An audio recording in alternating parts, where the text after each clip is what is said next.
Hello friends, welcome to SN cooking recipe channel. இன்றைக்கி நம்ம cooking சேனலில் என்ன வீடியோ பார்க்க போகிறோன்னு பார்த்தீங்கன்னா, ஒரு சூப்பரான சாக்லேட் எக்லெஸ் ப்ரௌனி தாங்க பார்க்க போகிறோம். இந்த சாக்லேட் எக்லெஸ் ப்ரௌனி பார்த்திங்கன்னா குழந்தைங்களுக்கு ரொம்ப பிடிக்குங்க. இது பிகினர் கூட ரொம்ப ஈஸியாக பண்ணிடலாங்க. வாங்க இந்த ரெசிபி எப்படி பண்ணலான்னு வீடியோக்குள்ளே போய் பார்க்கலாம். பார்க்கும்போதே பாருங்கள், சாப்பிடணும் போல் தோணுது. இந்த வீடியோவை முழுமையாக ஸ்கிப் பண்ணாமல் பாருங்கள். இப்போ இந்த ப்ரௌனிக்கு தேவையான திங்ஸ் எல்லாம் நான் எடுத்திருக்கேன் பாருங்கள். இதுக்கு அமுல் பிராண்டில் டார்க் சாக்லேட் நான் எடுத்திருக்கேங்க. இதோட அளவுன்னு பார்த்தீங்கன்னா 150 கிராமுங்க.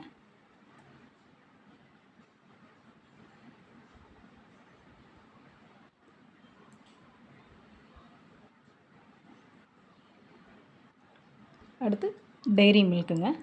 இந்த ப்ரௌனிக்கு டெய்ரி மில்க் வேணும்னா நீங்கள் சேர்த்துக்கோங்க, இல்லைன்னா ஸ்கிப் பண்ணிவிடுங்க. இது 134 கிராமுங்க.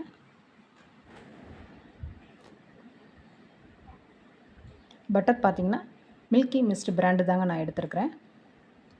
அன்சால்ட்டட் பட்டர் நீங்கள் சேர்த்துக்கோங்க. பட்டர் வாங்கும்போது பார்த்து வாங்குங்க, அன்சால்ட்டட் பட்டர் தானா அப்படின்ட்டு நல்லா செக் பண்ணிக்கோங்க. இது நான் 200 கிராம் வாங்கியிருக்கேன். ஆனால் 200 கிராமும் நான் முழுசாக போட போகிறதில்ல, 100 கிராம் தான் நான் சேர்க்க போகிறேன். இந்த ப்ரௌனிக்கு நான் எந்த அளவுக்கு இந்த இன்க்ரீடியன்ட்ஸ்லாம் எடுத்திருக்கேன் அப்படிங்கிறத கீழே நான் டிஸ்கிரிப்ஷனில் கொடுக்குறேன். இப்போ இந்த டார்க் சாக்லேட்டை சின்ன சின்ன பீஸாக நம்ம கட் பண்ணி இதில் நம்ம பவுலில் ஆட் பண்ணிக்கலாம்.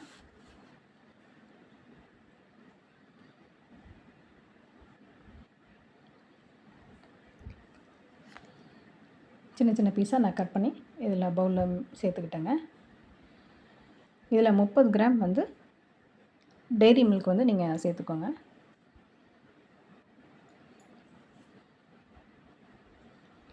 இப்போ இந்த சாக்லேட்டை எல்லாமே நம்ம மெல்ட் பண்ணிக்கலாங்க. இதுக்கு நான் ஏற்கனவே சுடு தண்ணியை நல்லா ஒரு வெசல்ஸில் பாயில் பண்ணி வச்சுருக்கேன்.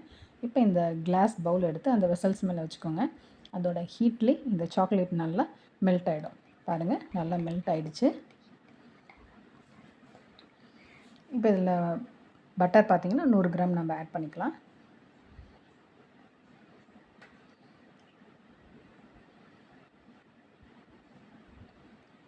இப்போ இது ரெண்டும் நல்லா முழுமையாக கொஞ்சம் மெல்ட் ஆகிற வரைக்கும் வெயிட் பண்ணுங்கள்.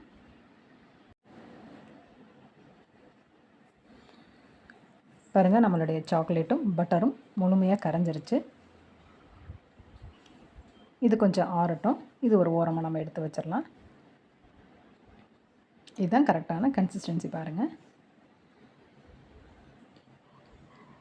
இப்போ நம்ம ட்ரை இன்க்ரீடியண்ட் எல்லாமே நம்ம சலித்து எடுத்துக்கலாம். ஃபஸ்ட்டு மைதாவை நல்லா சலித்து எடுத்துக்கலாங்க. அடுத்து ஒரு மிக்சியில் 1 கப் சுகர், அதை நல்லா அரைச்சி அதையும் நல்லா சலிச்சுக்கலாங்க. கட்டிகள் இருந்ததுன்னா அப்படியே உடச்சி விட்டுருங்க. இதுலேயும் நான் பேக்கிங் பவுடர் அண்டு சோடாவும் நான் சேர்த்துருக்கேன். இப்போ நம்ம கோகோ பவுடர் இதையும் நம்ம சலிச்சுக்கலாங்க.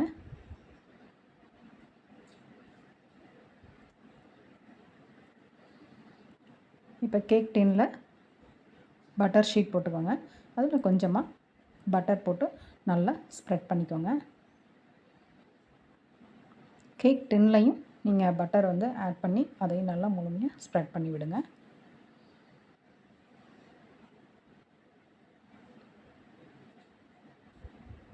இப்போ நம்ம வச்சுருக்கிற ட்ரை இன்க்ரீடியன்ட்ஸை இந்த சாக்லேட் அந்த பேட்டரில் மெதுவாக மிக்ஸ் பண்ணிக்கோங்க, கட்டிகள் இல்லாமல்.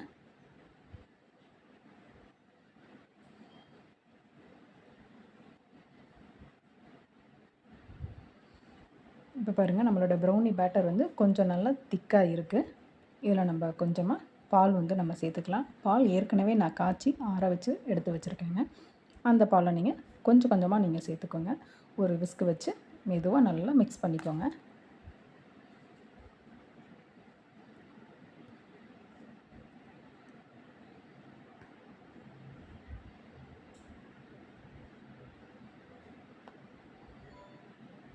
எல்லாமே நல்லா மிக்ஸ் ஆகிடுச்சு பாருங்கள். நம்மளுடைய ப்ரௌனி பேட்டர் வந்து முழுமையாக ரெடி ஆகிடுச்சு. இதுதான் கரெக்டான கன்சிஸ்டன்சிங்க.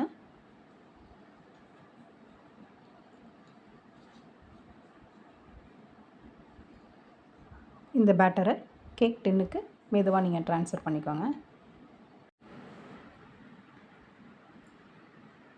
இப்போ பேட்டரை கேக் டின்னுக்கு மெதுவாக ஊற்றிக்கோங்க. பாருங்கள் எந்த அளவுக்கு நல்லா ஷைனிங்காக இருக்குன்னு பாருங்கள்.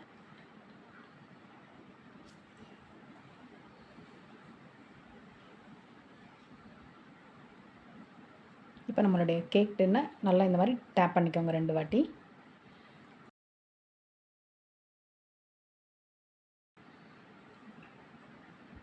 இப்போ நான் ஒரு அகலமான பாத்திரத்தில் தான் உங்களுக்கு இந்த ப்ரௌனியை நான் பேக் பண்ணி காமிக்க போகிறேன். ஏற்கனவே ஒரு ஸ்டாண்டு வச்சு ஒரு 10 நிமிஷத்துக்கு முன்னாடியே நல்லா ப்ரீ ஹீட் பண்ணிக்கோங்க. இப்போ இந்த கேக் டின்னை மெதுவாக உள்ளுக்குள்ளே வந்து வச்சுக்கோங்க. ஒரு பிளேட் போட்டு மூடி இது கொஞ்சம் வேகிற வரைக்கும் நம்ம வெயிட் பண்ணலாம். உங்கள்கிட்ட அவன் அல்லது ஓடிஜி இருந்தது அப்படின்னா நீங்கள் அதில் கூட இந்த ப்ரௌனியை பேக் பண்ணிக்கலாம். ப்ரௌனி பாதி தாங்க வெந்திருக்கு. இன்னும் கொஞ்சம் நேரம் வேகட்டும். மூடி போட்டு கொஞ்சம் வேக வச்சுக்கலாங்க. இந்த ப்ரௌனி செய்து முடிக்க எனக்கு 40 மினிட்ஸ் தேவைப்பட்டுச்சு. உங்களுக்கு எவ்வளோ நேரம் ஆச்சுன்னு கீழே கமெண்ட்ஸில் சொல்லுங்கள். இப்போ இந்த ப்ரௌனி முழுமையாக வெந்துருச்சா இல்லையான்னு நம்ம செக் பண்ணி பார்க்கலாம். ஒரு கத்தி எடுத்துக்கோங்க அல்லது டூத் பிக் இருந்தாலும் அதையும் எடுத்துக்கோங்க. இந்த மாதிரி நடுவில் குத்தி பாருங்கள். நம்மளோட கத்தியோட எட்ஜில் கொஞ்சம் கூட மாவு ஒட்டலை. அப்போ நம்மளோட ப்ரௌனி முழுமையாக வெந்துருச்சுன்னு அர்த்தங்க.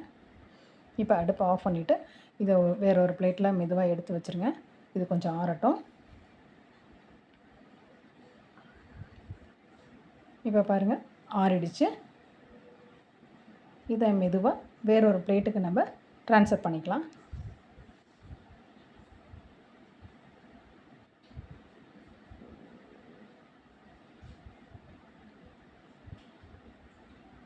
இதை மெதுவாக அப்படியே அந்த கேக் டின் மேலே 2 வாட்டி டேப் பண்ணிக்கோங்க.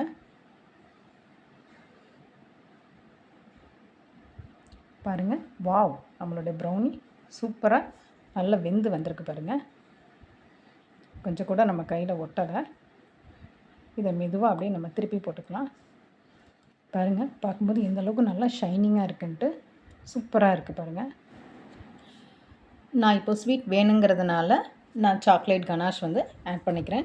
உங்ககிட்ட சாக்லேட் கனாஷ் இருந்தால் நீங்கள் ஆட் பண்ணிக்கோங்க, இல்லைனா ஸ்கிப் பண்ணிக்கோங்க. ப்ரௌனி மேலே எல்லா பக்கமும் முழுமையாக படும்படி நல்லா ஸ்ப்ரெட் பண்ணிக்கோங்க.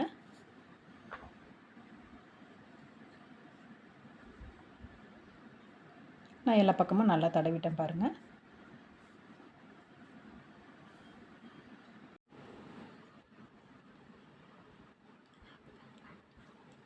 ப்ரௌனியை கார்னிஷ் பண்ணுறதுக்காக சாக்கோ சிப்ஸ் இருந்துச்சு அப்படின்னா அதையும் நீங்கள் அப்படியே மேலால் தூவி விட்டுக்கோங்க. உங்கள்கிட்ட சாக்கோ சிப்ஸ் இல்லை அப்படின்னா 2 பாதாம் 2 முந்திரியை சின்ன சின்ன பீஸாக கட் பண்ணி அதையும் மேலால் அப்படியே தூவி விடுங்க. நான் 2 பாதாமும் 2 முந்திரியும் சின்ன சின்னதாக கட் பண்ணி சேர்த்துருக்கேன் பாருங்கள். பார்க்கவே நம்மளோட ப்ரௌனி ரொம்ப சூப்பராக இருக்குது. இதை கொஞ்சம் நேரம் நம்ம ஃப்ரிட்ஜில் வச்சு எடுத்துக்கலாம். இப்போ பாருங்கள், நான் பீஸ் போட்டு உங்களுக்கு காமிச்சிருக்கேன். நம்மளுடைய ப்ரௌனி சூப்பராக ரெடி ஆகிடுச்சு. கண்டிப்பாக நான் சொன்ன மெத்தடில் இந்த ப்ரௌனியை நீங்களும் ட்ரை பண்ணி பாருங்கள். ரொம்ப அருமையாக வந்திருக்கு. அதோட டேஸ்ட்டும் ரொம்ப அட்டகாசமாக இருக்குங்க. இதை நான் வேறு ஒரு பிளேட்டுக்கு ட்ரான்ஸ்ஃபர் பண்ணிட்டேன். இப்போ இதை நம்ம அப்படியே சர்வ் பண்ணிடலாங்க. பாருங்கள், நம்மளுடைய சாக்லேட் எக்லெஸ் ப்ரௌனி சூப்பராக தயாராகிடுச்சு. இதோட டேஸ்ட் பார்த்திங்கன்னா வேறு லெவலில் இருக்குங்க. பார்க்கும்போதே சாப்பிடணும் போல் தோணுதில்ல. கண்டிப்பாக நீங்களும் இந்த ரெசிபி உங்கள் வீட்டில் ட்ரை பண்ணி பார்த்துட்டு உங்களுடைய ஃபீட்பேக்கை கீழே கமெண்ட்ஸில் சொல்லுங்கள். Thank you friends.